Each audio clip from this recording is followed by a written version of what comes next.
Kevin Landrigan at the Nashua Telegraph and LobbyandH.com. Thanks for joining us, and let's give an update of some of the important issues of the day. Certainly, one of the big developments was the lawsuit that was filed by 3 civil liberties groups against the state's education tax credit. In New Hampshire, the Republican-led legislature last year approved a tax credit, not a voucher. Vouchers go directly to parents to offset some of the tuition costs in private school. These credits are actually allowed for owners of businesses that contribute to scholarships that are then given to students. These scholarships, in the first several years of this program, are issued to low and moderate income families.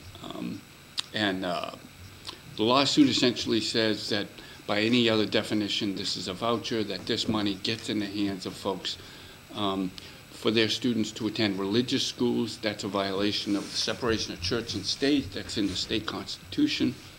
This case will be heard in Stratford County Superior Court over in Dover. The supporters of the education tax credit are very confident they're going to be able to prevail here. They point out that in many states that have these tax credits, there are 9 of them in the country, many courts in state and federal court have upheld the constitutionality of a tax credit. Voucher is a different matter. Vouchers have been ruled unconstitutional in some states. That's one of the reasons why they went with a tax credit. The biggest threat to this program, that started January 1st after all, really isn't this lawsuit, but is legislation to repeal the tax credit.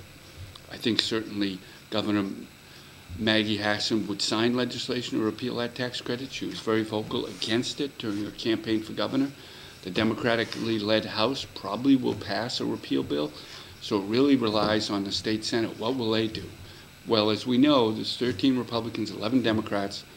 This legislation passed with a lot of support in the Senate, but not with the support of 2 Republicans, Bob Odell, Leominster, Republican, and Nancy Stiles, a Hampton Republican. If those 2 stick to their opposition to a tax credit, then this repeal bill could pass. But there's going to be a lot of pressure on them to essentially allow this program, now that it's up and running, to try and see whether it works or not. It's very modest in the early years. Only $3 million in tax credits in the first year, $5 million in tax credits in the second year. So the pressure will be on them from the Republican establishment to let this program go forward. Should be an interesting debate. I think it'll be a closely argued issue in the legislature this year. One of the top issues. We'll follow it here for you at the Nashua Telegraph and LobbyandH.com. Thanks for following me.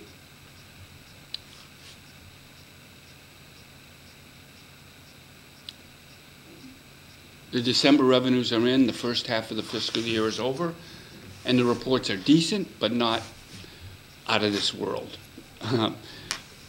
As far as all taxes and fees, we remain roughly on target, only about $13 million below the forecasted plan. That's really not a lot of money, not a lot to worry about. Some good news on December revenues were the business taxes came in above plan, about 5% over plan, and business taxes are slightly above for the year. That's very important for this economy. They tend to drive the economy and how revenues go. I think the story here about revenues essentially is there's not a lot of new money to play with. As Governor Maggie Hassan puts together her new budget, she has to present in just about a month from now to the legislature. She can't rely on a lot of substantial revenue growth. In all likelihood, probably can't assume that existing state revenues are going to provide a lot more than $100 million over the next 2 years. That's a small sum of money to play with when you're trying to restore more than $350 million in cuts that were made by the Republicans in this current budget. She's not going to be able to do that, and she's already said she won't. She's going to be picking winners and losers. Some cuts will be partially restored. Some cuts won't be restored at all. A few may well be restored, but we'll see as the weeks tick away here. But the important thing from the revenue picture is pretty much steady as she goes.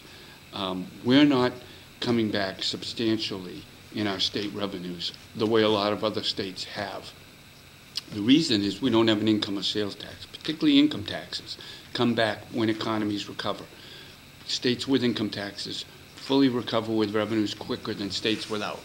Not having one, the other taxes that we have are inching their way back, but not substantially.